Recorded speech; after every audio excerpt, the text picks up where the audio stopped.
നമസ്കാരം, പ്രവാസി മലയാളിയിലേക്ക് ഏവർക്കും സ്വാഗതം. പ്രവാസ ജീവിതത്തിലെ ദുരിത ജീവിതങ്ങൾ നാം ഒത്തിരിയേറെ വാർത്തകളിൽ കണ്ടതാണ്. ചുട്ടുപഴുത്ത മണലാരണ്യങ്ങൾ മാത്രമല്ല, പലപ്പോഴും പല പ്രവാസികളും അനുഭവിക്കുന്നത് കൊടിയ പീഡനങ്ങളാണ്. ബെന്യാമിന്റെ ആടുജീവിതത്തിലെ നജീബിനെ ആരും മറക്കില്ല. അത്തരത്തിലേറെ യാതനകളാണ് നജീബ് എന്ന വ്യക്തി അനുഭവിച്ചു തീർത്തത്. അങ്ങനെ ഒത്തിരിയേറെ നജീബുമാർ നമ്മുടെ ഇടയിൽ തന്നെയുണ്ട്. അത്തരത്തിലൊരു വാർത്തയാണ് ഇപ്പോൾ പുറത്തേക്ക് വരുന്നത്. മലേഷ്യയിൽ കൊടിയ പീഡനം അനുഭവിക്കേണ്ടി വന്ന ഒരു പ്രവാസിയുടെ തീരാവേദന. എന്റെ കുഞ്ഞുങ്ങളുടെ ഭാഗ്യം കൊണ്ടാണ് ജീവനോടെ തിരിച്ചു വന്നത്. 4 വർഷമാണ് ഭാര്യയെയും മക്കളെയും കാണാതെ കഴിഞ്ഞത് തന്നെ. ഇനി മലേഷ്യയിലേക്ക് ഇല്ല. ആരോഗ്യം സമ്മതിക്കുമോ എന്ന് അറിയില്ല. എങ്കിലും നാട്ടിൽ തന്നെ എന്തെങ്കിലും ജോലി ചെയ്യണം, കടം വീട്ടണം എന്നാണ് ഈ പ്രവാസി ഇപ്പോൾ പറയുന്നത്. അത്തരത്തിൽ മരണത്തെ മുഖാന്തിരം കണ്ട പ്രവാസിയുടെ അനുഭവം ഏവരെയും ഞെട്ടിക്കുന്നത് തന്നെയാണ്. മലേഷ്യയിലെ ഈ ദുരിതകാലത്തിന്റെ പൊള്ളൽ ഹരിദാസിന് ഇനിയും മാറിയിട്ടില്ല.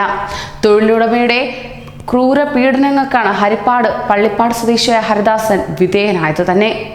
പൊള്ളലേറ്റ ഹരിദാസിന്റെ ചിത്രം ഭാര്യയ്ക്ക് സുഹൃത്തുക്കളിൽ ഒരാൾ അയച്ചു കൊടുത്തതോടെയാണ് കൊടും ക്രൂരതയുടെ ഒപ്പം യാതനയുടെ ആ കഥ പുറം ലോകം അറിയുന്നത് തന്നെ. അങ്ങനെയാണ് അധികാരികൾ ഇടപെട്ട് നാട്ടിൽ എത്തിക്കുന്നതും. 4 വർഷത്തിനു ശേഷമാണ് ഹരിദാസ് ഭാര്യ രാജശ്രീയെയും മക്കളെയും കാണുന്നത് തന്നെ.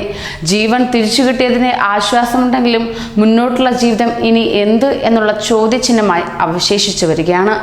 നീറുന്ന നോവുകൾക്കിടയിലും ഹരിദാസ് മലേഷ്യയിലെ ആ ദുരിതകാലം പങ്കുവയ്ക്കുന്നത് ഇങ്ങനെയായിരുന്നു. തമിഴ്നാട് സ്വദേശിയുടെ സലൂണിലാണ് ഞാൻ ജോലി ചെയ്തത്. എനിക്കിപ്പോഴും തൊഴിലുടമയുടെ പേര് കൃത്യമായി അറിയില്ല. പലരോടും പല പേരാണ് അയാൾ പറയുന്നത്. മാസങ്ങളായി ശമ്പളം കിട്ടാതെ വന്നതോടെ ഞാൻ പ്രതിഷേധിച്ചാണ് എല്ലാത്തിൻ്റെയും തുടക്കം. കട തുറക്കില്ലെന്ന് പറഞ്ഞപ്പോൾ ആദ്യം ഭീഷണിപ്പെടുത്തി. ഭീഷണിയിൽ വഴങ്ങാതെ പ്രതിഷേധത്തിൽ ഉറച്ചു നിന്നതോടെയാണ് പ്രശ്നങ്ങൾ തുടങ്ങുന്നത് തന്നെ. അങ്ങനെ വീണ്ടും ശമ്പളം ചോദിച്ചതോടെ ജനുവരി 28-ന് മോഷണം ആരോപിച്ച് എന്നെ മർദ്ദിക്കാൻ തുടങ്ങി. അവർ തന്ന കമ്മീഷൻ തുക എൻ്റെ ബാഗിൽ ഉണ്ടായിരുന്നു.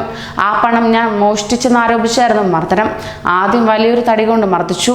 എൻ്റെ കാലിനും തലയ്ക്കുമെല്ലാം മർദ്ദിച്ചു. മർദ്ദനത്തിൽ കർണപ്പടം പൊട്ടി. കണ്ണിനും അടികൊണ്ട് കാഴ്ചയും കുറഞ്ഞു. തലയിലും മുറിവുകളുണ്ടായി. ആ തടി ഒടിഞ്ഞിട്ടും അരിശം തീരാതെ കൈകൊണ്ടായി മർദ്ദനം. ആ കാശ് നീ എടുത്തല്ലേടാ, സമ്മതിക്കടാ എന്ന് പറഞ്ഞ് പൊതിരെ തല്ലി. ബോധം പോകുന്നത് വരെ തല്ലി ചതച്ചു. വലിയൊരു കത്തി കഴുത്തിലമർത്തിയും ഭീഷണിപ്പെടുത്തി. അതിനുശേഷം എന്നെ ഒരു വണ്ടിയിലിട്ട് തൊഴിലുടമയുടെ ജ്വല്ലറിയുടെ മുകളിലത്തെ നിലയിലേക്ക് കൊണ്ടുപോയി. അവിടെ ഒരു മുറിയിൽ പൂട്ടിയിട്ടു. അവിടെ വെച്ച് നഗ്നനാക്കിയ ശേഷം 4 കൊടികൾ പഴുപ്പിച്ച് ദേഹമാസകലം പൊള്ളിച്ചു. തോർത്തുമുണ്ട് വെള്ളത്തിൽ മുക്കി കഴുത്തിൽ മുറുക്കി. എൻ്റെ കണ്ണൊക്കെ പുറത്തേക്ക് തള്ളി. കണ്ണിൽ നിന്നും വെള്ളം വന്നു. ശ്വാസം മുട്ടി മരിച്ചു പോകുമെന്നാണ് കരുതിയത്. 3 ദിവസം പൊള്ളലേറ്റ ശരീരവുമായി ഞാൻ ആ മുറിയിൽ കഴിഞ്ഞു. ഇരിക്കാനും കിടക്കാനും ഒന്നും പറ്റുന്നില്ലായിരുന്നു. ഒരു കസേരയിൽ പിടിച്ചാണ് നിന്നത്. പൊള്ളിച്ചത് പഴുത്ത് ദുർഗന്ധം വരുമെന്ന് തോന്നിയപ്പോഴാണ് തൊഴിലുടമ മറ്റു ജീവനക്കാരോട് പറയുന്നത്. ആരാണ് എൻ്റെ ചിത്രം സമൂഹ മാധ്യമത്തിൽ പ്രചരിപ്പിച്ചതെന്ന് അറിയില്ല. ചെയ്തത് ആരായാലും അവരോട് നന്ദിയുണ്ട്. ഈ ദുരിതം പുറം ലോകം അറിഞ്ഞില്ലായിരുന്നുവെങ്കിൽ എൻ്റെ കുഞ്ഞുങ്ങൾക്ക് അച്ഛനെ കാണാൻ കിട്ടുമായിരുന്നില്ല. വീട്ടിലേക്ക് ഫോൺ ചെയ്യാൻ തൊഴിലുടമ അനുവദിച്ചിരുന്നുമില്ല. അനുവദിച്ചാലും വീട്ടുകാരോട് എന്തൊക്കെ പറയണമെന്ന് നിർദ്ദേശം തരും. അത് ലംഘിച്ചാൽ കേബിളിൻ്റെ വയറ് കൊണ്ടടിക്കും.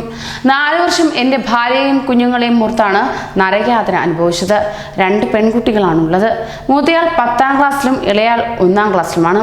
അച്ഛനെ കാണണമെന്ന് പറഞ്ഞ് ഇളയ കുഞ്ഞ് കരച്ചിലായിരുന്നു. മലേഷ്യയിൽ പോയതിൻ്റെ കടം ബാക്കിയാണ്. 2 കുഞ്ഞുങ്ങളെയും കൊണ്ട് സുരക്ഷിതമായി കഴിയാൻ അടച്ചുറപ്പുള്ള ഒരു വീട് പോലും ഞങ്ങൾക്കില്ല. കഴിഞ്ഞ പ്രളയത്തിൽ വീട്ടിൽ വെള്ളം കയറി ആ രീതിയിലും കുറേ നഷ്ടങ്ങളുണ്ടായി. ഈ കടമൊക്കെ എങ്ങനെ വീട്ടുമെന്നറിയില്ല. എന്നാലും ഇനി മലേഷ്യയിലേക്ക് പോകാനാകില്ല എന്നാണ് ഹരിദാസൻ പറയുന്നത്. ഇത്തരത്തിൽ ഒത്തിരിയേറെ യാതന അനുഭവിക്കുന്ന പ്രവാസികൾ ഇനിയും ഉണ്ടാകും നമുക്കിടയിൽ.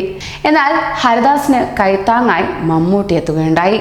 സൗജന്യ ചികിത്സ നൽകുമെന്ന ഉറപ്പാണ് ഹരിദാസിന് മമ്മൂട്ടി നൽകിയിരിക്കുന്നത്. ഇത് ഒരു പ്രതീക്ഷയുടെ പൊൻകിരണം കൂടിയാണ്. കൂടുതൽ പ്രവാസി വാർത്തകൾക്കായി ഈ ചാനൽ സബ്സ്ക്രൈബ് ചെയ്യൂ.